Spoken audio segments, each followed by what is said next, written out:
A coluna vertebral tem como função proteger a medula e os nervos espinhais, sustentar o peso do corpo superior no nível da pelve, além de garantir um eixo parcialmente rígido e flexível para o corpo e uma base alargada sobre a qual a cabeça está posicionada. Tem um papel importante na postura e locomoção. Na aula de hoje, nós vamos falar sobre a coluna vertebral, que é composta por vértebras que se articulam entre si através do disco intervertebral e formam o esqueleto do pescoço e o dorso. Além disso, essas vértebras se distribuem em 5 regiões: região cervical, contendo 7 vértebras, região torácica, com 12 vértebras, região lombar, com 5 vértebras, região sacral e coxígea, com 5 vértebras fundidas e 4 vértebras fusionadas, respectivamente. E aí, galera, vocês fizeram pra prova de hoje? Eu estudei um pouco. Eu também estudei um pouco. Eu vi uns vídeos ótimos, gente. Depois eu vou mostrar pra vocês. Então, gente, o vídeo que eu falei pra vocês era esse daqui. Tá legal esse vídeo. É um vídeo muito bom, mas ele não aborda as características de uma vértebra comum. Então eu vou te explicar as características de uma vértebra típica. Basicamente, a vértebra ela é formada por um corpo que se articula com o disco vertebral. Ela também possui aqui um arco vertebral constituído de 7 processos, que são basicamente 2 processos transversos, um processo espinhoso e 4 processos articulares, sendo que são 2 embaixo e 2 em cima, que se articulam com a vértebra adjacente, formando a articulação zigoatofisária, ou também conhecida como articulação apofiseal.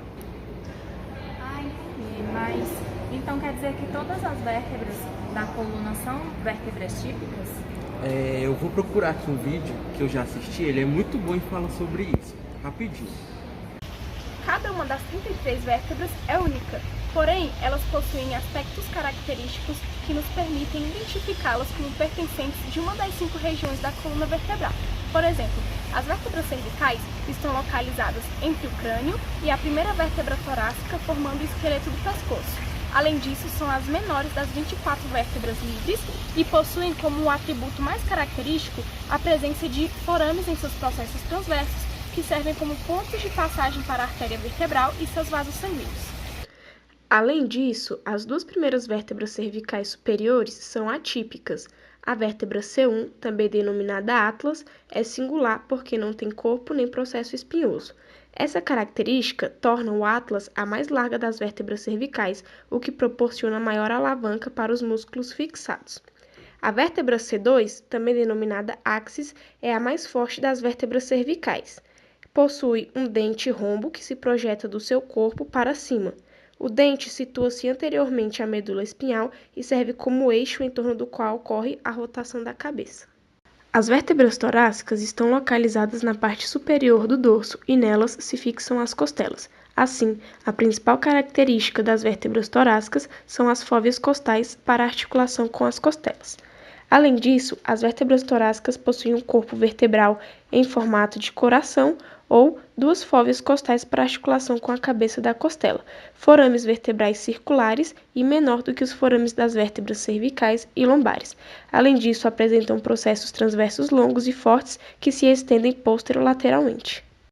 As vértebras lombares estão localizadas na região lombar, entre o tórax e o sacro.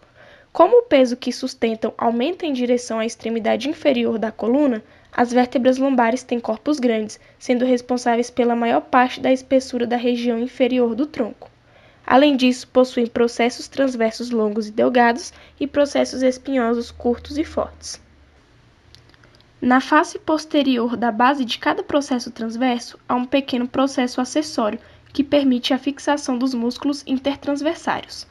Na face posterior dos processos articulares superiores, há também pequenos tubérculos, os processos mamilares, que permitem a fixação dos músculos multífidos e intertransversários do dorso. O sacro geralmente é formado por 5 vértebras sacrais fundidas e está situado entre os ossos do quadril e forma o teto e a parede póstero-superior da cavidade pélvica. A base do sacro é formada pela face superior da vértebra S1 e seus processos articulares superiores articulam-se com os processos articulares inferiores da vértebra L5. O sacro sustenta a coluna vertebral e forma a parte posterior da pelve óssea. Além disso, sua parte posterior é caracterizada por 5 cristas longitudinais proeminentes. A crista sacral mediana representa os processos espinhosos rudimentares fundidos das 3 ou 4 vértebras sacrais superiores. As cristas sacrais mediais representam os processos articulares fundidos, e as cristas sacrais laterais são as extremidades dos processos transversos das vértebras sacrais fundidas. Agora que a gente já falou de todas as vértebras, mas as articulações e os ligamentos? Vai aparecer ali agora. Hoje iremos falar um pouco sobre articulações e ligamentos da coluna vertebral. Os corpos vertebrais são unidos pelos ligamentos longitudinais anterior, posterior e pelos discos intervertebrais. Ligamento longitudinal anterior. Extenso e resistente de fibras longitudinais que se encontram ao longo das faces anteriores dos corpos das vértebras do áxis, da C2, até o sacro. Continua-se superiormente com o ligamento atlanto-axial anterior. Ligamento longitudinal posterior, localizado no canal vertebral, nas faces posteriores dos corpos vertebrais de áxis, C2, até o sacro. Continua superiormente com a membrana tectória. Esse aqui é o ligamento amarelo. É um ligamento que une as lâminas das vértebras adjacentes no canal vertebral do áxis, C2, até o primeiro ligamento do sacro. Possui uma certa elasticidade que serve para preservar a postura vertical. Vamos falar agora um pouquinho de disco intervertebral. Eles localizam-se entre os corpos vertebrais do áxis, C2, até o osso sacro. Eles podem variar de forma e espessura. Cada disco é constituído por um disco fibroso, composto por um tecido fibrocartilaginoso, que é o anel fibroso, essa região aqui. E no seu interior há uma substância elástica e macia que é chamada de núcleo pulposo. Os discos formam articulações que permitem vários movimentos da coluna vertebral e absorvem os impactos. Já o ligamento nucal é uma membrana fibrosa que estende-se da protuberância occipital externa até a sétima vértebra cervical, C7. Articulações dos arcos vertebrais são compostos por cápsulas articulares, são finas e frouxas inseridas nas facetas articulares dos processos articulares adjacentes. Ligamento supraespinhal é a corda fibrosa e resistente que une os ápices dos processos espinhosos a partir da sétima vértebra cervical, C7, até o sacro. Os ligamentos interespinhais unem os processos espinhosos adjacentes. Os ligamentos intertransversários estão interpostos entre os processos transversos. A articulação atlanto-occipital, C0 a C1, une o crânio à coluna vertebral. Existem cápsulas articulares que circundam os côndilos do occipital e as facetas articulares das massas laterais do atlas. E também uma membrana occipital anterior, que são fibras que unem a margem anterior do forame magno com a borda superior do arco do atlas. Articulação atlanto-axial, C1 e C2. Possuem cápsulas articulares que unem as margens das massas laterais do áxis à face articular posterior do áxis. Ligamento atlanto-axial posterior e anterior. Ligamento transverso do atlas, que mantém o dente em contato com o arco anterior. Articulações costovertebrais. Articulações da cabeça da costela, tem o ligamento radiado da costela, ligamento intraarticular da cabeça da costela e possuem cápsula articular do tipo sinovial. Articulações externocostais. São articulações das cartilagens das costelas verdadeiras com o externo. Ligamento externocostal radiado, ligamento externocostal intraarticular e ligamento costoxifoide. Então é isso, galerinha. Espero que eu tenha ajudado a vocês a entender um pouco sobre ligamentos e articulações da coluna vertebral. Inscreva-se no meu canal, deixa o like. Toda segunda-feira sai vídeo novo para vocês. Eita, já tá quase na hora da prova. Vamos revisar os músculos lá na sala. Tá Melhor, bom. né? Então, Melhor.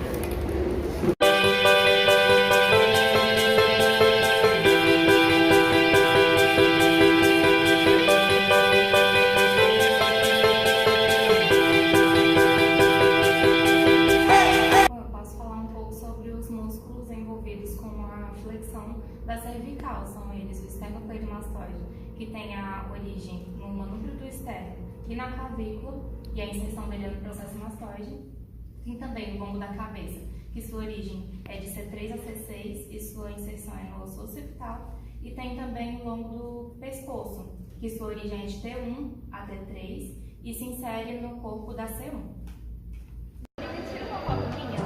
Foto, claro.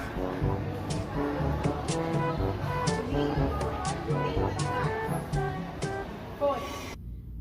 E os extensores? Bom, os músculos extensores da cervical é o semiespinhal da cabeça, que tem sua origem em C4 a T6 e sua inserção é no osso occipital. Tem também o esplênio do pescoço, que sua origem é de T3 a T5 e sua inserção é de C1 a C2. E também tem o esplênio da cabeça, que sua origem é de C4 a T3 e sua inserção é no osso occipital e temporal.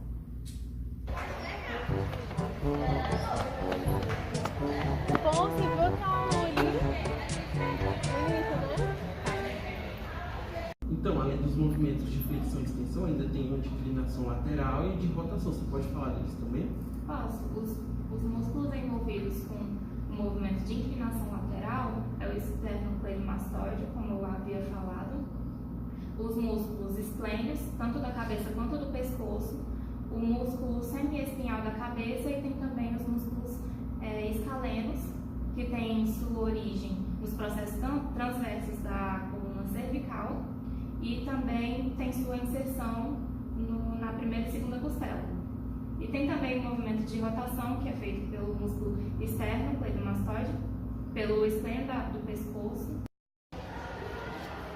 Ai, nossa, tô tão cansada. Meu Deus. Larissa? Já que você falou dos músculos da cervical, eu vou falar sobre os músculos da coluna lombar. Os flexores o músculo oblíquo externo, ele tem origem nas 8 últimas costelas e inserção na crista ilíaca, bainha do reto, na linha alba. Tem também o músculo oblíquo interno, que ele tem origem nas 3 últimas cartilagens costais, crista do pubis e também na linha alba. A sua inserção é na crista ilíaca e no ligamento inguinal. Tem também, para finalizar os músculos flexores, o músculo reto do abdômen, que ele tem origem no processo tifoide, na 5ª e na 6ª cartilagem costais, e inserção na crista púbica e na síntese púbica também. E também a gente pode falar também sobre os extensores da coluna lombar, que eles formam os eretores da espinha, que é o ilho costal, que tem origem na crista ilíaca, e inserção no ângulo das 6 costelas, inferiores e superiores, e no processo transverso de C4 e C6. Tem também o longuíssimo, que ele também tem origem na crista ilíaca, inserção no processo transverso de todas as vértebras torácicas, de C2 a C6, e no processo mastoide. E tem o músculo espinhal, que tem origem na crista ilíaca, e inserção no processo espinhoso de C2 e T1 a T8. Esses são os músculos eretores da espinha.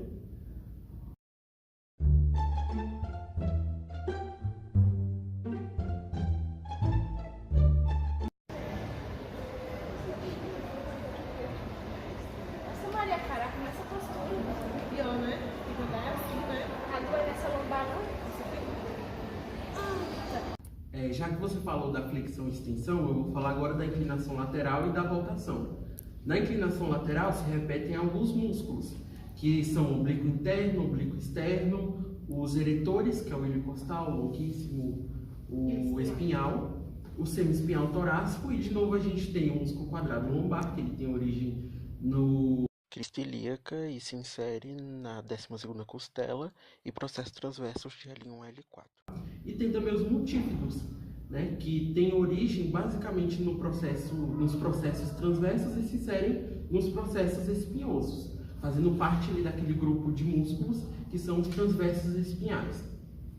E na questão dos rotadores também se repetem uma porção de músculos, né, fazendo movimento de rotação, que são o oblíquo interno, o oblíquo externo, o ilho costal, porém somente a região torácica e lombar, e também o longuíssimo semiespinhal, os multífidos e, por fim, de novo, somente temos os rotadores, né, que também possuem essa característica que tem a origem nos processos transversos das vértebras e se inserem nos processos espinhosos também, assim como os multífidos, que também faz parte dos transversos espinhais.